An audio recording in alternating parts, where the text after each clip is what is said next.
This video is sponsored by Card Kingdom. If you want Magic singles or sealed product, use my link in the description.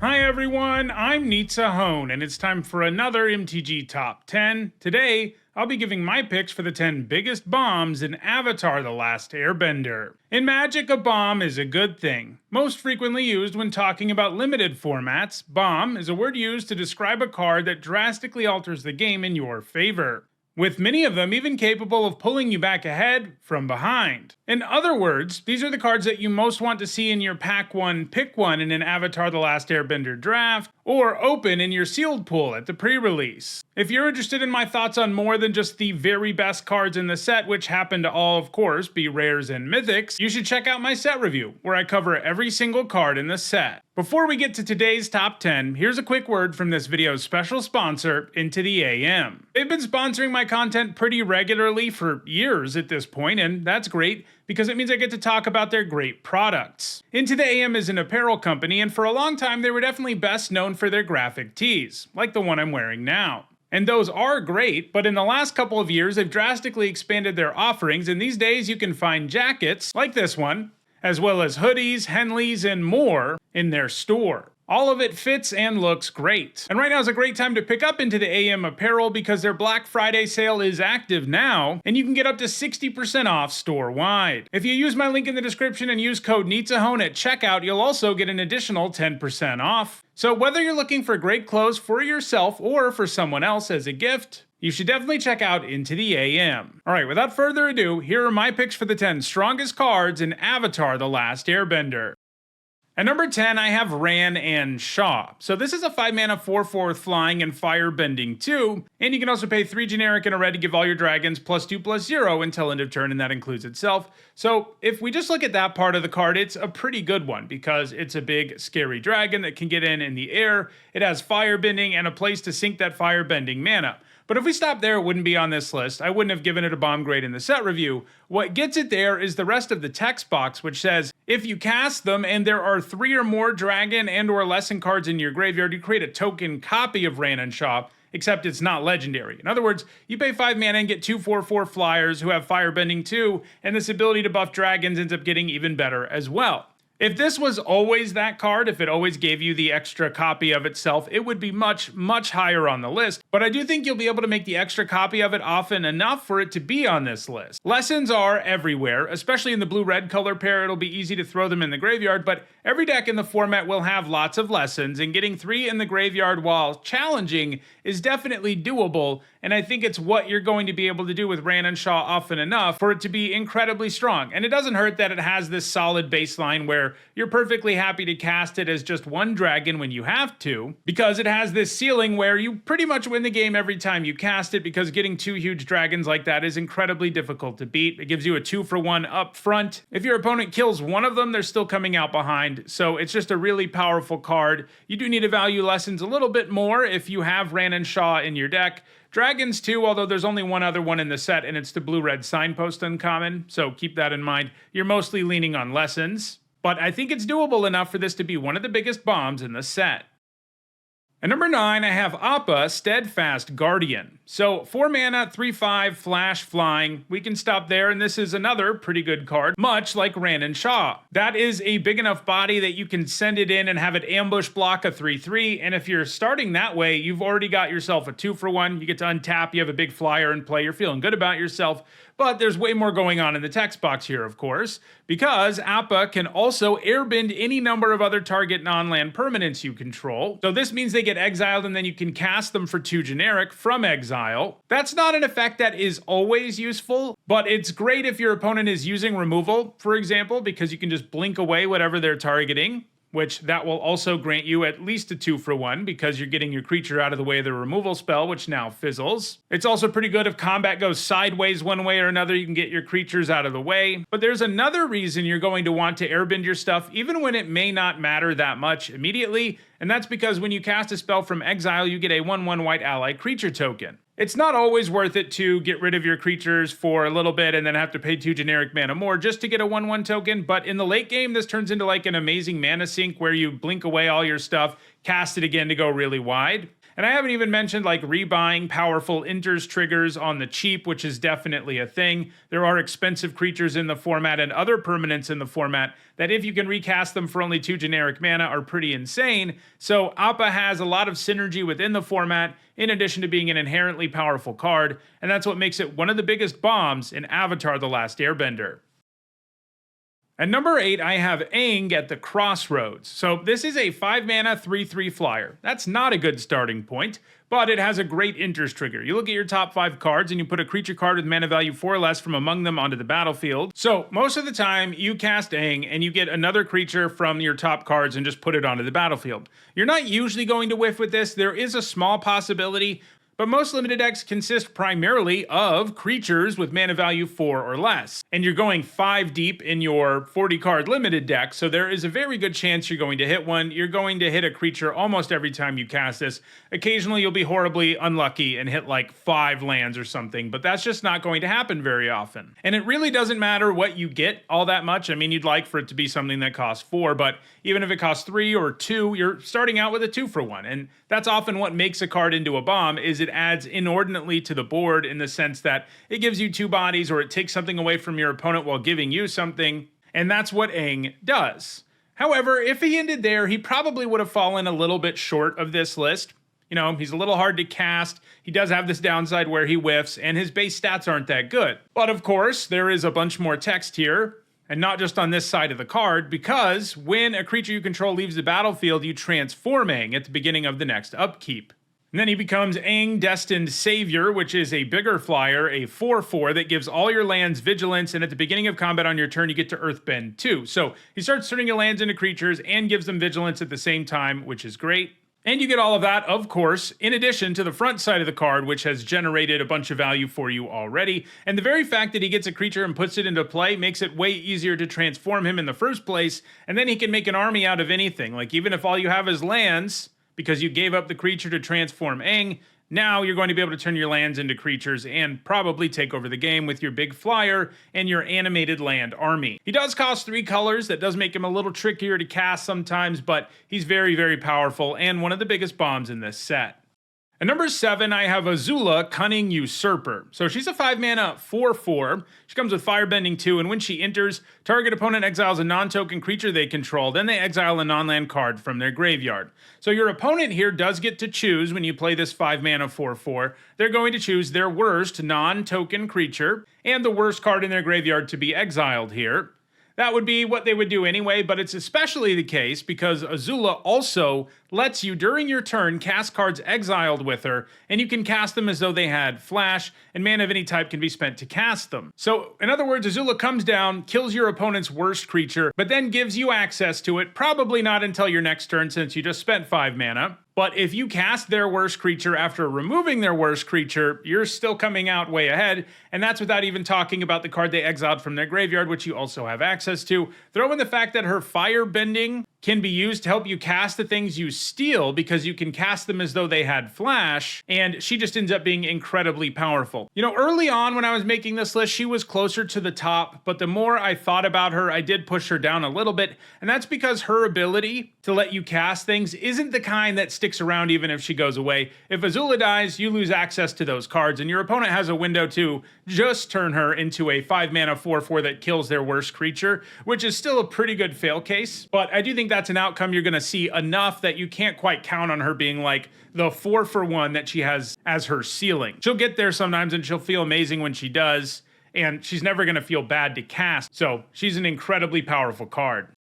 At number 6, I have Beifong's Bounty Hunters. So this is a 4 mana 4/4, and whenever a non-land creature you control dies, you Earthbend X, where X is that creature's power. So the first time you read this card, it probably doesn't strike you as all that powerful, but what you have to realize is that it counts itself. And that means even if your opponent kills Beifong's Bounty Hunters immediately, well, you still have a 4/4. That is pretty much a 2-for-1. Your opponent's coming out way behind you, and that's without even talking about the fact that it adds this effect to all of your creatures. So if you have attacks of any kind that are worth making the turn Beifong's Bounty Hunters comes down, you just make them, and now your opponent, if they want to trade, it just looks incredibly ugly because they lose whatever their creatures are, and you still hold on to a board presence in the form of animated lands. Sacrificing is also all throughout the format, and this makes it so that sacrificing things is really valuable because you're no longer really giving up very much. And of course, there are +1/+1 counter and earthbending payoffs in this set too, especially in the black-green color pair that this card occupies. The only way to come out ahead against this card is to use exile removal on it, and while that's doable, it's not going to happen often enough, and this is just going to either give you 2-for-1 value or generate even more absurd value beyond that. At number 5, I have Bumi Unleashed. It's kind of like Beifong's Bounty Hunters, except you get the Earthbending up front. It's a 5-mana 5/4 Trampler, and you Earthbend 4 when it enters. That's kind of like paying 5 for a 5/4 Trampler and getting a 4/4. I mean, that is what you get. It's not a full-blown 4/4 creature token. That would be better in a lot of ways because it wouldn't use up one of your lands as one of your creatures, right? It is still incredibly good, even if it falls short of getting a 4/4 in most ways. Although, in the case of Bumi, it may not actually be worse to get a 4/4 land because he has this amazing combat damage trigger where if he hits your opponent, after that phase, there's an additional combat phase, and only land creatures can attack during that combat phase. You also untap all your lands, importantly. So even if the only land you have is your 4/4, if you attack with Bumi and that 4/4, you're sending 9 at your opponent. If they don't kill the land you're attacking with, chances are good Bumi gets in for at least 1 because he's got trample. You get to untap that land and attack them again with it. And this is only what Bumi does inherently with what he does on his own. If you have other earthbending stuff going on, it gets even sillier. And one notable thing here is that you can actually choose not to use that extra combat step if it's not that useful. Sometimes just attacking with Bumi and untapping all your lands so you can double spell by playing another really good thing in your second main phase is going to be better. So he's pretty flexible too, in addition to just being a super aggressive card that adds huge board presence to the board and then even has this additional combat phase potential. At number 4, I have United Front. It's a sorcery, and for X and 2 white, it gives you X 1/1 white ally creature tokens, and then you put a +1/+1 counter on each creature you control. So even if you have nothing else going on, let's say you pay 2 mana for X, what you get for 4 mana is 2/2/2s. That's a playable limited card that pretty much would always make the cut in just about any limited format. It certainly would in this one, where allies and going wide and counters matter. It checks all of those boxes. And that's kind of like the floor here. I mean, you could pay 1 for X, in which case, no, you're not getting a good deal. But once you're paying 2, you're getting a solid deal. Things scale from there. And I'm not even talking about the fact that it puts counters on the rest of your board. If you have any other board presence at all, this just buffs everything in a huge way. Can just give you lethal right away sometimes, and when it doesn't, it adds this huge board presence that can easily pull you back ahead from behind because you get a ton of bodies and a ton of counters.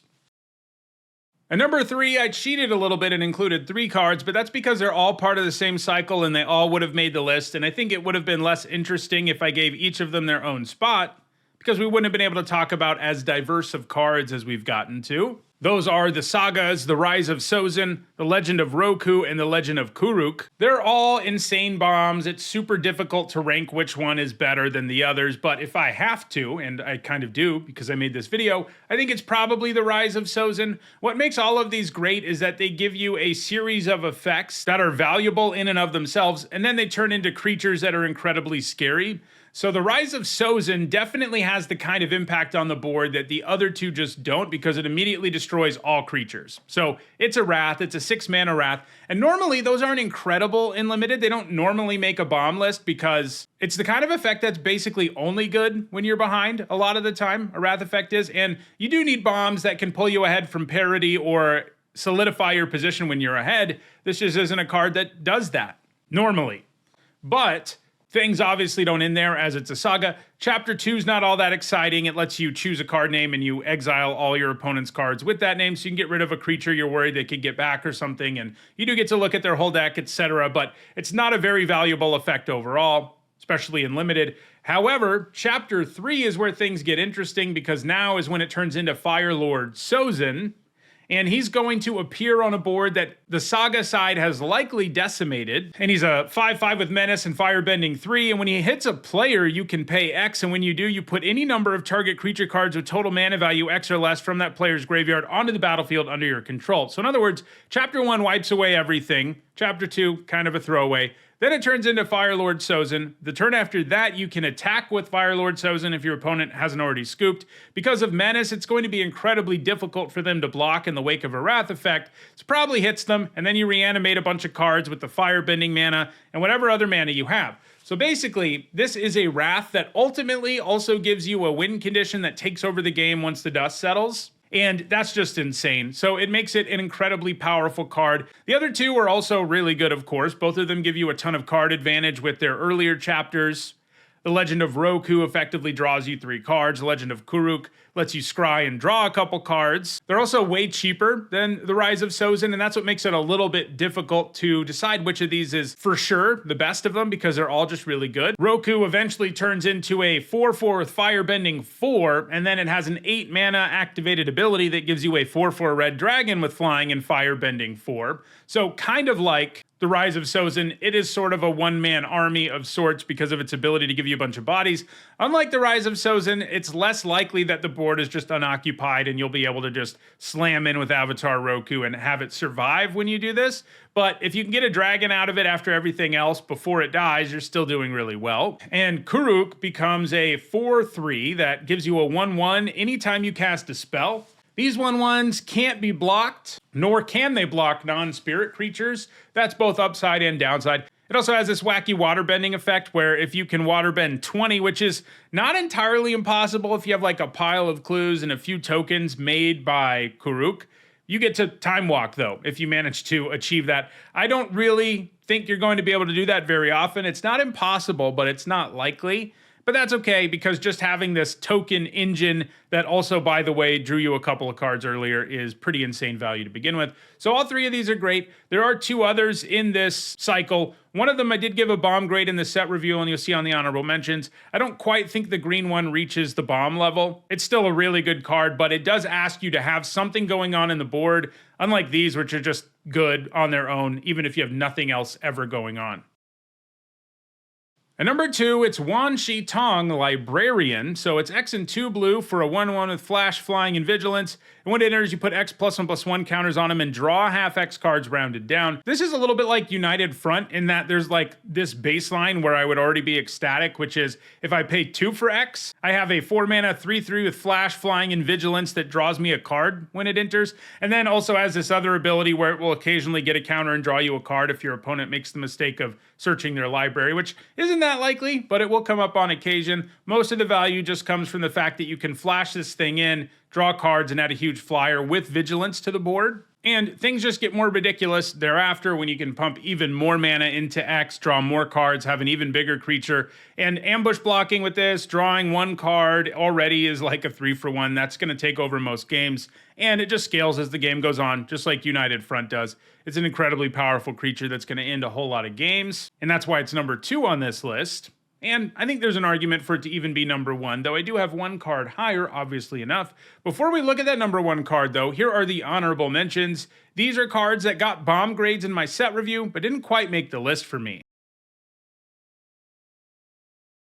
And at number 1, it's Ko, the Face Stealer. So it's a 6 mana 6/6 that enters and exiles 1 other target creature. We could stop right there, and this would be on the list already. That's how good that kind of effect is. Adding a huge body to the board while taking away your opponent's best creature, while also, by the way, nullifying all death triggers, keeping them from ever finding a way to recur that creature, getting through indestructibility. There's a long list of why exile is like such a good form of removal, and it does it while adding this huge body to the board. A 6 mana 6/6 that did nothing else but exile your opponent's best creature would be one of the biggest bombs in the set.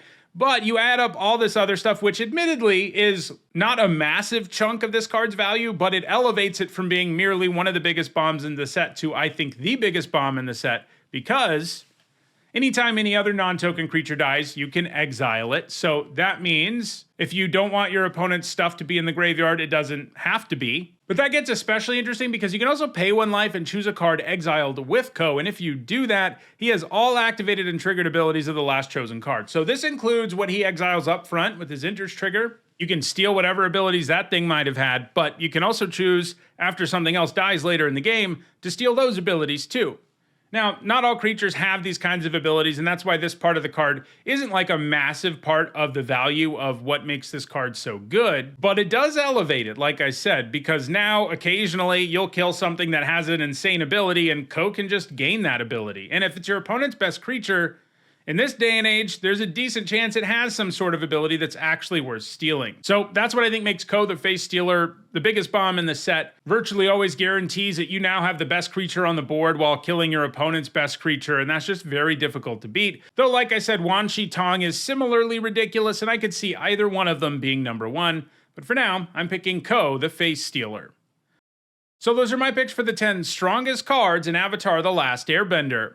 If you want to own any of these cards, because they're going to be pretty great in 60 and 100 card formats too, check out the description where you can find a direct Card Kingdom link for every card that appeared in the video. If you enjoyed this video, please like it and share it so that others can enjoy it too. If you want to catch future videos, don't forget to subscribe. And if you want to catch up on my set review where I cover every single card in the set, not just the biggest bombs, you should see a playlist on your screen shortly. Thanks for watching.